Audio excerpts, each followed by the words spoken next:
জানেন কি, দুর্গাপুজোর বয়স প্রায় 500 বছর। পুরনো কলকাতার একটা প্রবাদ ছিল, দেবী দুর্গা মর্তে এসে গয়না পরেন জোড়াসাঁকোর শিবকৃষ্ণ ধার বাড়িতে, ভোজন সারেন কুমোরটুলির অভয়াচরণ মিত্রের বাড়িতে এবং সবশেষে রাত জেগে নাচ দেখেন শোভাবাজার রাজবাড়িতে।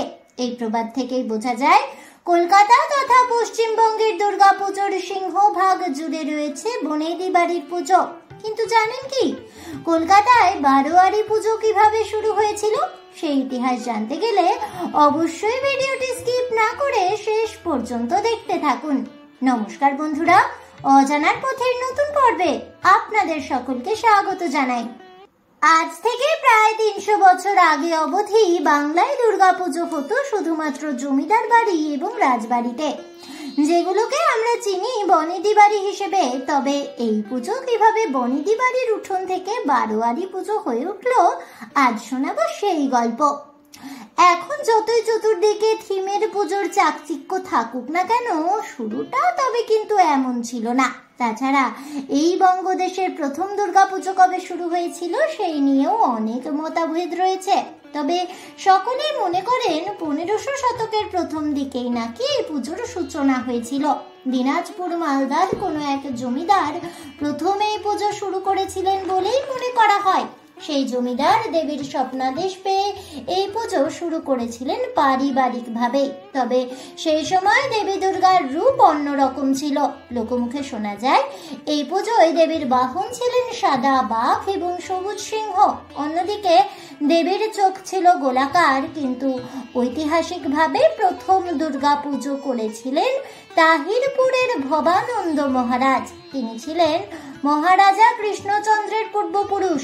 ভবানন্দ মহারাজের তত্ত্বাবধানে 1606 সালের দিকে নদিয়ায় এই পুজো শুরু হয়।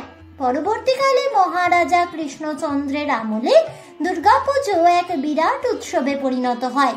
এদিকে কলকাতাও তখন পিছিয়ে ছিল না। কলকাতার সবচাইতে পুরনো দুর্গাপুজো হলো বরিশার সাবর্ণ রায়চৌধুরী পরিবারের পারিবারিক পুজো, যা 1610 সালে শুরু হয়েছিল। এই পুজো এখনো খুব জনপ্রিয়। বর্তমানে এই পরিবারে মোট 7টি দুর্গা পুজো হয়। এগুলোর মধ্যে 6টি হয় বরিশায় আর একটি হয় বিরাটিতে। পরবর্তীকালে কলকাতার নতুন শহরে ব্যবসায়ী এবং অভিজাতরা একত্রিত হয়ে দুর্গাপুজো শুরু করেন। শোভাবাজারের রাজা নবকৃষ্ণ দেব পারিবারিক পুজোর প্রতিষ্ঠা করেছিলেন। তিনি বিশ্বাস করতেন এটা তার ব্যবসায়িক স্বার্থকে আরো এগিয়ে নিয়ে যাবে। তবে বাংলার পুজো বনেদি বাড়ির মধ্যে খুব বেশি দিন সীমাবদ্ধ ছিল না। ভারতের প্রথম সাপ্তাহিক পত্রিকা বেঙ্গল গেজেট অনুযায়ী বাংলার প্রথম বারোয়ারি পুজো হয়েছিল হুগলি জেলার গুপ্তিপাড়ার গ্রামে। কথিত আছে সেখানকার ইতিহাস অনুযায়ী গুপ্তিপাড়ার স্থানীয় বাসিন্দারা দুর্গাপুজো দেখতে আসে সেখানকারই একটি জমিদার বাড়িতে। সেই সময় জমিদার গ্রামের বাসিন্দাদের সঙ্গে খুব খারাপ ব্যবহার করে তাদেরকে তাড়িয়ে দেন। তাদেরকে জমিদার বাড়ির ঠাকুরও সেদিন দেখতে দেওয়া হয়নি। সেই গ্রামের বেশ কিছু তরুণ ব্রাহ্মণ এগিয়ে এলো নিজেদের পুজো করার জন্য। আজ থেকে প্রায় 270 বছর আগে 12 জন ব্রাহ্মণ বন্ধু মিলে শুরু করেছিলেন বারোয়ারি ভাবে জগদ্ধাত্রী মায়ের পুজো। হ্যাঁ, ঠিকই শুনেছেন, বাংলার প্রথম বারোয়ারি পুজো ছিল মা দুর্গার আরেক রূপ জগদ্ধাত্রী মায়ের। 12 জন বন্ধু মিলে এই পুজো করেন বলেই এর নাম হয়ে যায় বারোয়ারি পুজো। অবশ্য দুর্গা পুজোকে পারিবারিক গণ্ডির বাইরে নিয়ে আসার কৃতিত্ব দক্ষিণ কলকাতার বাসিন্দাদের। 20 শতকের গোড়ার দিকে আদিগঙ্গার পাশে বলরাম বসু ঘাট অঞ্চলের কয়েকজন যুবক এবং সেখানকার কিছু ব্যবসায়ী একসঙ্গে প্রতিষ্ঠা করলেন ভবানীপুর সনাতন ধর্মোৎসাহিনী সভা নামে এক ধর্মীয় সংগঠন। এই সভার সদস্যরা 1910 সালে আরম্ভ করলেন নগর কলকাতার প্রথম বারোয়ারি পুজো। আর এভাবেই বনেদি বাড়ির উঠোন থেকে দুর্গা পুজো হয়ে উঠল বারোয়ারি পুজো, অর্থাৎ সর্বসাধারণের সার্বজনীন দুর্গোৎসব, যেখানে জাতি ধর্ম বর্ণ সবকিছু মিলে মিশে একাকার হয়ে যায় এই মিলনোৎসবে। আজ এ পর্যন্তই।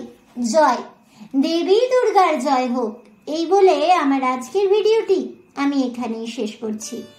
তাহলে বন্ধুরা, কলকাতায় দুর্গাপুজো কিভাবে শুরু হয়েছিল এবং কিভাবে জমিদার বাড়ির উঠোন থেকে দুর্গাপুজো বারোয়ারি পুজোর রূপ নিল, সেই অজানা ইতিহাস জানতে পেরে আপনাদের কেমন লাগলো অবশ্যই আমাকে কমেন্টে জানাবেন।